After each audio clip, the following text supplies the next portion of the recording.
Près de 1700 mètres carrés de galeries souterraines se terrent sous la ville de Caluire.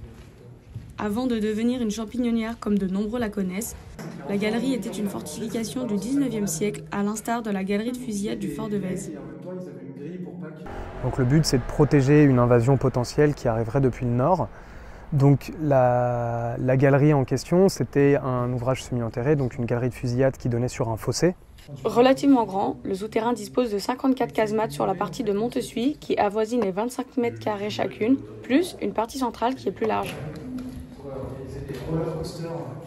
Et ensuite, dans les années 60, ça a été récupéré, en fait, l'exploitation de la galerie a été récupérée par un champignoniste donc qui avait son exploitation de champignons, c'est-à-dire qu'il cultivait ici et il vendait directement devant la porte. C'est notamment ça qui a donné la teinte bleue qui est liée à l'engrais qui est utilisé pour les champignons et ça a laissé une teinte bleue sur les murs. À la suite de ça, donc l'exploitation de champignons, elle s'est arrêtée courant des années 70. Après, sous terre, on peut aussi, il y a tout ce qui est affinage et cave. Donc il y a de la production alimentaire qui est possible sous terre, en plus de la gestion de l'eau qui se fait.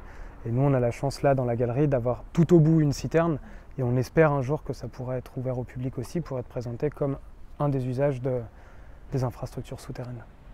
En 2009, l'OCRA a organisé une première visite du souterrain. Depuis, les membres préservent et désobstruent la terre de la galerie. Pour des raisons de travaux, le site n'est pas ouvert au public, excepté durant les Journées européennes du patrimoine les 17 et 18 septembre.